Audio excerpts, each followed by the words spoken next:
Roma wines, made in California for enjoyment throughout the world. Salud. Your health, senor. Roma wines toast the world.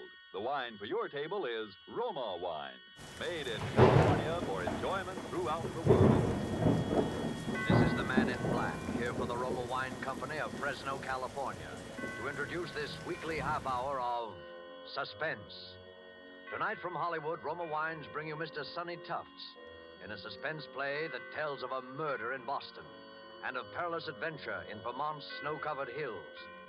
And so with Cat and Mouse, and with the performance of Sonny Tufts as John Guthrie, an engineer, we again hope to keep you in suspense.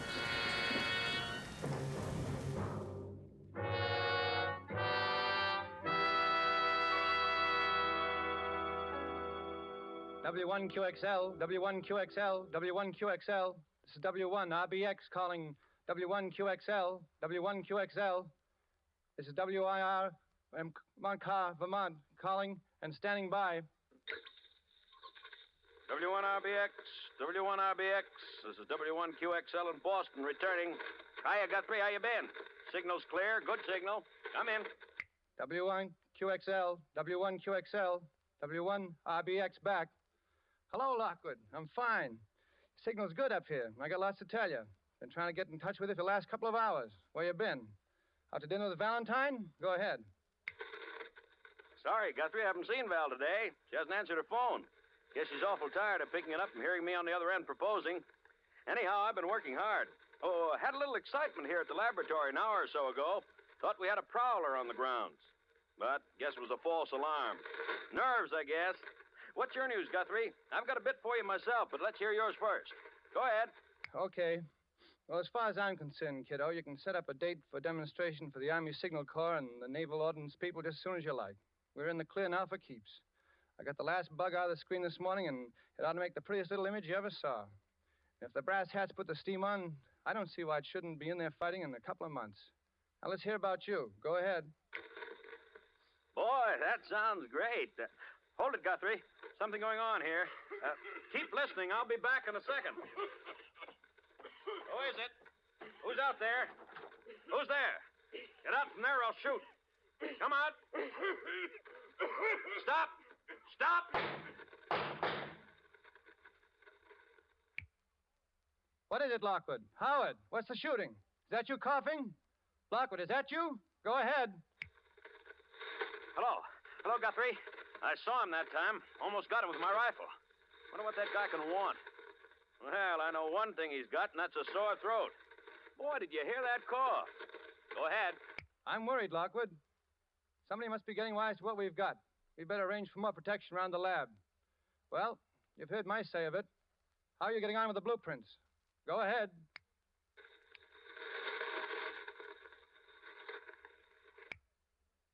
Did you hear me, Howard? Go ahead. W1QXL, W1QXL. What's happened? Come back in. Go ahead.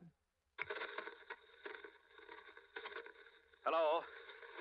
This is W1QXL. I'm going away. I'm going skiing.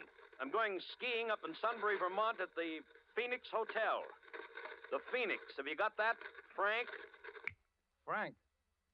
What's all this about you going skiing? You've never been on skis in your life. Besides, I'm coming up to see you, and it's important. We'll get together now in the blueprints, okay? At the Phoenix Hotel. Go ahead, Frank.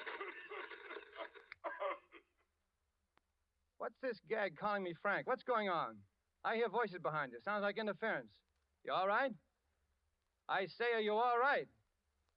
I'm leaving here for Boston in the morning. I'll bring the whole works. No, don't. And don't contact Val. If anything happens to me, the man with the cough. The man with the cough. The cough. Lockwood, what's up? You still there? Come in. Come in, Lockwood. Lockwood, come in. Lockwood, go ahead.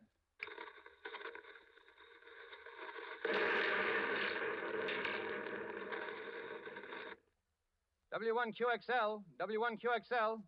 This is W1RBX calling. Go ahead. W1QXL, W1QXL. This is W1RBX. Go ahead.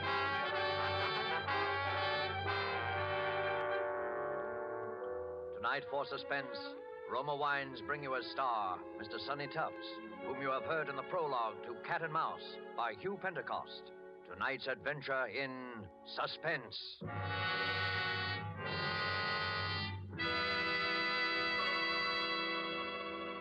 While the play's scene changes, let me describe another scene that might even now be taking place in the handsome cafe of the Hotel Nacional de Cuba in Havana. An American visitor has remarked to his Cuban host what great enjoyment the Cuban music and the dancing gives him. Gracefully, the Cuban host returns the compliment, saying, "But your United States makes us a gift that gives great pleasure on many occasions. Your superb wine from the choice wine districts of your California, your Roma wine." Yes, for a wine to give great enjoyment, it must have greatness of character, and it's this that has spread the fame of Roma wines to other lands. Why, otherwise, would these countries import Roma wines to be enjoyed as a rare luxury? How fortunate, then, are you who can enjoy any of the Roma wine's many different delicious wine types whenever you choose without additional charge for import duty, with no high shipping costs added to your small cost for Roma wines. Yet here is a quality so high it has won international recognition. Quality coupled with cost so modest that Roma wines are America's largest selling wines.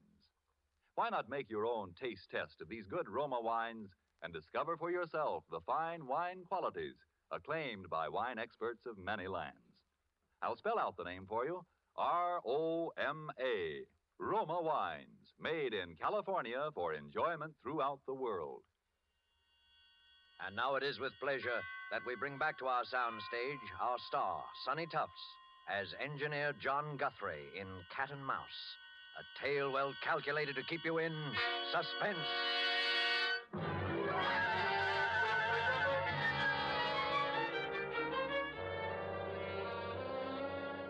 Well, that's about all the facts we know, Miss Ames. Yes? The bruises on Mr. Lockwood's head were a little hard to explain, as you pointed out. It was the explosion that killed him. That seems to be fairly... Dr. Vaughn, yes, the explosion may have been what actually was the final cause of his death. I take a doctor's word like you for that. But those marks and bruises, suppose he'd been beaten, hit over the head in order to make him... In order to make him what? I can't say any more, Dr. Vaughn. I don't know quite what I'm talking about anyhow, I guess. You see, Howard had been experimenting with something. He had a collaborator. Collaborator? Yes, I don't know who. Howard would never... Well, he used to talk to this other man on shortwave. They both had shortwave sets. Radio hams, you call them. Those amateur radio operators. Yes. Well, I must go. Oh, let me help you with your coat, Dr. Vaughn. Oh, thank you. I must say that after talking to you, I'm partly convinced, Miss Ames, but murder's a pretty difficult thing to prove, especially in this case, and... Oh, excuse me. I'll be going, then. Hello? Yes? Who? Mr. Guthrie. Well... Oh, I see. Well, if you was a friend, Where, in the drugstore? Yes, I'll wait. Just come right up to apartment 15E. Yes. Goodbye. Thank you again for your trouble, Dr. Vaughn. Well, please feel that you can call... Oh, I'll get you some water. No, don't bother. Too many cigars. Bad larynx. I'm awfully sorry. I'll say goodbye. Sure you're all right? No, it's perfect. Don't worry. I'll keep in touch with you, Miss Ames. Yes. Well, goodbye now.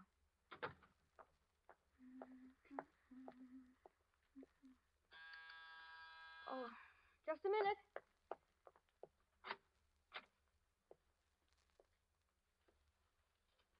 Hello. You must be Valentine Ames. Yes, I am. I'd recognize you anywhere. Well, just, are you Mr. Guthrie? Just throw your things in that chair there. You're just as I pictured you. Lockwood spoke of you so often. Howard spoke of me? Do you? Well, you were engaged to be married, weren't you? No, I was fond of him, but never he- that way. He told me, that is, he said... Then you were his collaborator. Oh, please, Mr. Guthrie, you can trust me. I need help. They all say his death was an accident. The coroner, the newspapers, the police. But I know it wasn't. How do they say it happened? An explosion in his laboratory. Chemicals he was using in his experiments. Nonsense. Explosion. There wasn't anything more explosive in Lockwood's lab than a package of matches. Then you were his collaborator. Oh, please trust me. Lockwood was murdered. I know it. You think so, too, then? Yes. Well, then our job is to prove he was murdered. No, I'm sorry, Val. There's something more important that comes first. When they killed Lockwood, they stole half of our, well... Your invention? But half an invention is worthless. But I have the other half. In other words... Yeah. I'm next. We can count on that. But they don't know who you are. Maybe not yet. That was why Lockwood kept calling me Frank when he was talking to me near the end. He didn't want to give my name away to them. And you've no idea who they are? Just something we could start on? It was just one thing. That night, the night he was killed, we were talking the shortwave, and he'd been bothered by a prowler. He spoke of it. Why, I even heard the fellow in the air. He was... Oh, that phone. Excuse me a second. Hello? Yes? Oh, Dr. Borbert. Yes, it's nice of you to call me back, and thank you so much for sending Dr. Vaughn to see me. He certainly is... Dr. Vaughn? But you sent him to see me about Dr. Lockwood. About Dr. Edwin Vaughn? You're positive? I see. Well, thank you anyway. Bye. What's up? Someone just before you came, and Dr. Edwin Vaughn said he was with the coroner's office. Called on me. And the coroner's office never heard of him. Is that it? Never. Uh-huh.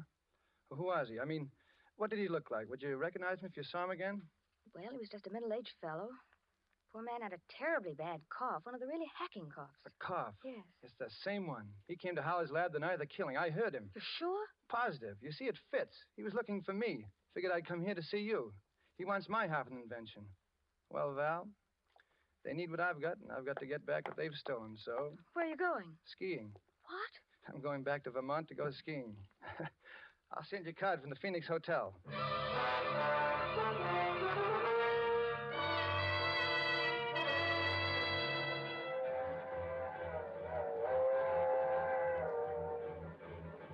Next up is Sunbury, Vermont. Sunbury. Bring me an orangeade, Porter. Well, hello. You're new up here. Beg your pardon? You're going to the Phoenix Hotel, of course. Get so you know a skiing fan when you see one. I know most all the Phoenix crowd. This must be your first trip to the Phoenix, huh? Yeah, it is. Name's O'Brien. John Guthrie. Oh, excuse me.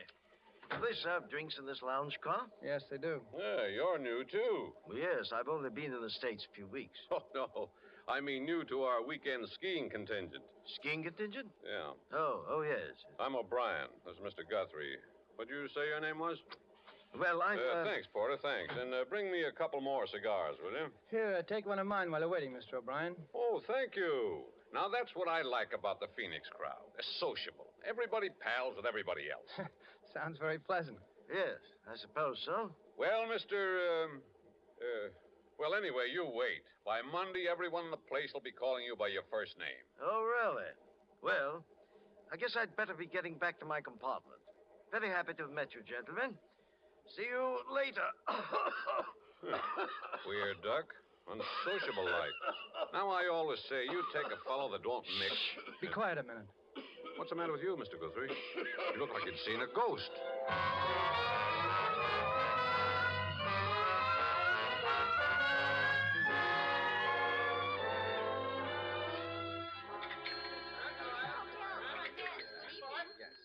Good evening, Mr. Guthrie. I trust you're feeling refreshed now, sir. Yeah, 3 hours sleep and a long walk was just what I needed. Any messages for me? No, sir.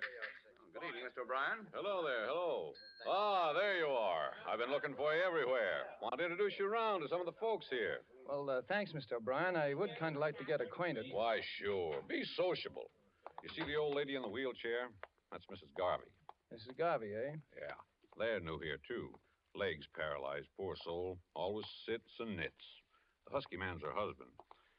Well, hello there, folks. Hello, Irishman. Well, Feels good here. so you're our newcomer. Only one of them, yeah. And this sweet soul, Mr. Guthrie, is Mrs. Garvey. You'll excuse my not shaking hands. I'm all tied up in this ball of wool. When you can't walk, you compensate by keeping the hands over busy.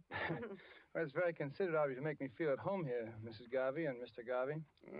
Surprised a strong young man like you isn't in the army. Really, Daddy, you have to excuse him, Mr. Guthrie. Nosy and fresh. Well, there's no harm done. See, I'm an engineer, and they've deferred me. Theory is I'm doing my share as is, I suppose. Yeah. I'm a promoter myself. Here, Daddy. Hold out your hands. That's it. Now, don't wiggle or my wool will slip. And I'm not in the Army because I'm too old. Took advantage of the over 38 law. I'm 59. He's a card, isn't he? Sure is. Just what is a promoter, Mr. Garvey? Careful, Daddy. Those knitting needles almost stuck you then. They're special needles, Mr. Guthrie. Sharp. Why, they could cut ice or pierce wood. Or kill a man. Yes. Yes, I'll be careful, Mother. So you're an engineer, Mr. Guthrie. I knew an engineer. Fine boy. Oh, I remember him. He was a dear boy. Anybody I know? No. I thought I'd try to get him to come up here. Was working on an experiment I was very much interested in. He wouldn't do business with me, though. Yeah? Now, bring your hands together, Daddy. That's a good boy. Fine. Daddy has such big, strong hands, yet they're so gentle. Well, the boy's dead now. Met with an accident, I think. Really? What did you say his name was? Howard Lockwood. Yes, Lockwood. He had a collaborator I've been trying to locate. He and I could really have a long talk. Say, by the way, Guthrie, have you seen that bird, the unsociable one we came up in the train with? No, I haven't. He's probably a big businessman. He seems so nervous. I tell you, it doesn't pay. Be sociable. Business can always wait. Definitely. When I see how little you fellas get out of life, I thank heavens I have the sense to retire. How long have you been retired, Mr. O'Brien? Be 4 years in June. You were in business for yourself? No, I was a professional man. Oh, I see. Medicine? No, detective. I was with the FBI. FBI.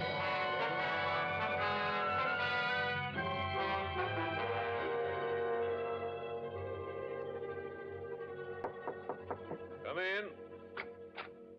Well, Guthrie, come in. Feel just like a nice sociable talk. Sit down. Mr. O'Brien, I'm in trouble and I need expert help, and you were an FBI man. You can help me. Uh-oh. I was afraid of that. I'm sorry, Guthrie. I'm retired. Too old for the game. You get a hold of the Boston office. They'll get someone up to help you in a jiffy. Call Jack Porter. He's in charge now. They'll mention my name. But there's no time now. You see, Boston is 6 hours from here. I need help right now. Oh, take it easy, boy. Relax. I suppose you're another engineer with some gadget that's going to win the war. That's a familiar one. Mr. O'Brien, this is serious. There's a murder in this hotel, and if I don't get him, he'll get me. Now, take it easy. If you'll just give me a hand. You know, I felt there was something going on here this weekend. Things weren't sociable like they usually are. What have you noticed? Well, nothing in particular. Just people seemed to act funny. You take that Garvey and his old wife, and that bird with a cough that came up on the train with us. What's he up to, eating his meals in his room? Look, will you help me, Mr. O'Brien? I do have an invention, as it happens, and... Oh, excuse me a minute. Hello? Mr. Guthrie? Yes, he's here. The gentleman in 421. Right now. Very well. Goodbye. It's for you. Party in 421 wants you to step in and see him. That's him, that fake Dr. Vaughn. Well, this is it. And you refuse to help. Oh, now, look, I'd like to, I guess, but after all... All right, O'Brien, but look, just this. 421 is right down the hall. And if I'm not back in 10 minutes, will you knock on the door? Oh, that much I'll do for you. John. Val. Valentine, what are you doing here? We agreed that you... Oh, John. Open your door quickly before we're seen together. Look, Val, I've got something important to do. Wait in my room for me. If I can only find a key. The door's open. It's funny. I locked it. Look. The room's been searched. My papers, the pillows, my trunk. Oh, John, they know you. Where is it? You didn't bring the blueprints with you here. Not that dumb. Well, it's gone. What? My gun. Oh, John, I'm afraid. I feel as if I'd known you for a long time. My dear. Val, you know I love you, don't you? John, we shouldn't talk about that now. But, you see, I've been in love with what I think you are. I've only known you for 2 days, and... What are you trying to ask me, John?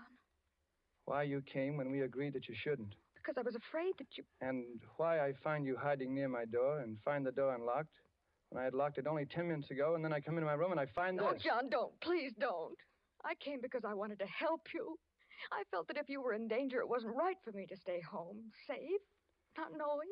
Yeah. I'm sorry, Val. I trust you. Look, stay here. I'm going down the hall. Somebody's waiting. Oh, don't for go, me. John. Don't, please. I'm afraid for you. You got a gun, Val? Yes, I thought I might need it. Well, give it to me. Now, kiss me. Oh, John, Wait here. If I'm not back in 10 minutes, get the police. where are you going? Room 421. To talk to a man about his cough. I'm going with you. This is his room. I'm going in with you. You're staying outside. Step back. Don't let him see you. Open up. His door's open, too. They're on the rug. The body. Dr. Vaughn. He's dead. Look at the gun. He's holding it. He killed himself. You mean he's supposed to look as if he killed himself? He was shot in the back of the head. A bit too neat. What do you mean? That gun in his hand. It's mine. Then if he wasn't the murderer, who was he? Oh, John, the gun. They'll think that you... Shh, take it easy. That gun may come in handy. Come in. Well.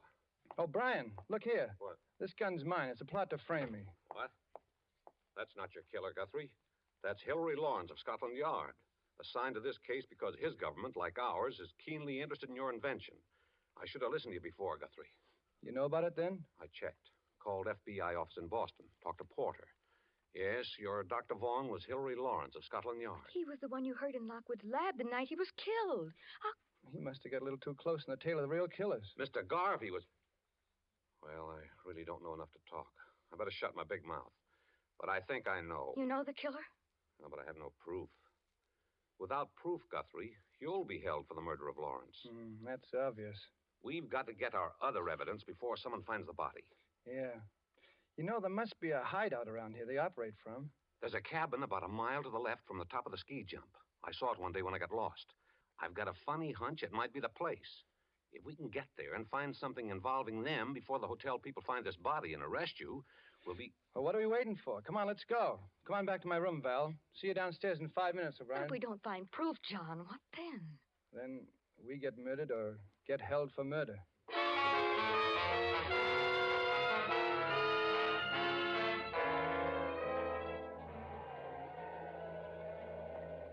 The cabin's dark. Yeah, one of these keys must fit. Ah, that one does it. Softly now. Mr. Guthrie, I'll take Miss Ames's gun. You're too impulsive. Thanks. Well, there's no one here. Draw the shade, please. I better keep a lookout on the road. Someone may come. That's a good idea. Now, this is what I call a real sociable evening. Look, a note. And it's addressed to me. Well, we're in the right place then. Read it.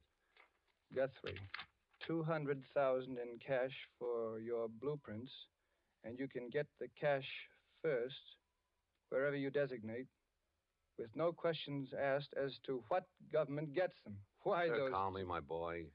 You don't have the prints here, do you? No, they're in a safety vault, and my name is San Francisco. What's that there, that panel? It's a radio rig, sending and receiving. Someone's coming. Who? Quick, turn up that light. Sneak a look, John, here, through the window. It's Garvey, and he's alone. Alone? Are you sure? Where'd he put that wife of his? Take another look. He's alone, all right. I knew she was a phony. She does too much knitting. I wonder where she is. All right, Miss Ames, out you go, quickly. Get to the foot of the road before he does. It's your car, understand? Yes. You're lost, looking for a way back to the Phoenix. Delay him from coming in here. All right. I'll go outside. You search the place, O'Brien, with Val. No, let the girl go. Her best weapon is her charm. Hurry now. Stall them as long as you can. Good luck. Don't worry. I can see them from here. Look at it. Short wave. Yeah. With this outfit, Garvey could hear Lockwood and me talking over our work. Yeah. Pretty clever operator, I'd say. Can you see Val? Yeah. She's getting near him now. Brave girl, that one. The best. There she is. He's seen her. Let me have a look. See them? Over my finger, between that row of trees. Yeah, she's talking to Garvey now. She'll stall him. Yeah. Hey, come on, O'Brien. Let's start searching this Wait a place. minute. Look, they're coming this way. The two of them. Well, I should have known. Val? Oh, no, it can't be. Sorry, Guthrie, but you're seeing right. The girl's with Garvey. But she loves me. I know it. She's honest. I swear it. They're coming up the path. You stand behind the door. I'll stand up on the balcony and cover them from behind with a gun. set, Guthrie? All set. You spring out on them as they close the door, and I'll cover you from here. Val, Garvey, duck. He's got the gun. Above. Oh, my arm. O'Brien. All of you reach. Don't stoop for that gun, Guthrie. Up with your arms. 3 of you are going to join the late Mr. Lockwood. The girl and Mr. Garvey of the FBI who poked his nose in a butt too far. You're out of your mind, O'Brien. What will you get by killing us? I've got the information you want, and if I'm dead, you'll never get it. I'm fighting for my life now, not your invention. With you 3 out of the way, I've got a chance. A fire in this lovely cabin will do the job nicely. Now get into that closet, all of you. Get started. You're missing one, O'Brien. My wife. I'm not worrying about that. Drop your gun, Mr. O'Brien. That point you feel in your back is my knitting needle. Drop it. Remember, it can crack ice, pierce wood, or kill a man. Okay, Mrs. Garvey. Certainly nice to see you again. Nice job, Guthrie. You tipped us off just in time. Sit down, Mother. You look tired. You must be standing behind the kitchen door for an hour. Look here. Just be quiet, Mr. O'Brien. Formerly of the FBI. Kicked out for improper conduct, he was. The service has had its eye on you ever since, my friend. Yeah, you see, you made a slight error, O'Brien, when you said you'd call the porter of the Boston FBI office. The outgoing lines from the hotel have been out of order since 5 o'clock. Oh, your arm, Daddy. Here, let me bandage it. You better get going and have it looked after.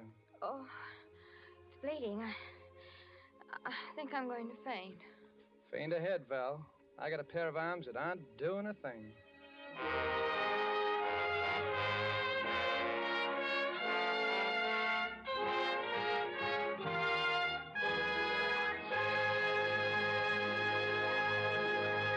And so closes Cat and Mouse, starring Sonny Tufts, tonight's tale of Suspense. Mr. Tufts appeared through the courtesy of Paramount Pictures and will soon be seen in the Paramount picture, I Love a Soldier. Few spots in the globe boast the unique and perfect combination of nature's gifts, which makes possible truly good wine. Wine which the whole world can enjoy. But wine experts will tell you that among these fortunate spots, none can surpass the vineyards of our own California. From these renowned California vineyards come Roma wines. Wines so perfect in flavor, so delightful, that they are enjoyed in many countries of the world. To us in America, Roma wines are an everyday treat, for we may buy them at an astonishingly low price, since we pay no import duties or expensive shipping costs. Do you enjoy a delicious tangy sherry? Well, tomorrow treat yourself to a glass of Roma California sherry. We're sure you will agree that you have never tasted finer. With your first sip, you'll understand why Roma wines are America's largest selling wines. I'll repeat the name, R-O-M-A, Roma wine. Tomorrow, ask your dealer for your favorite type of Roma wine, made in California for enjoyment throughout the world. This is Sonny Tufts, and I hope you enjoyed our suspense play this evening. I know I had a good time. I'm looking forward to next week's show, and I know you must be, when that remarkable actress, the Academy Award winner, Madame Katina Paxinu, will be the star of Suspense. Suspense is produced and directed by William Spear. Next Thursday, same time, you will hear Katina Paxinu in Suspense. Presented by Roma Wines, made in California for enjoyment throughout the world.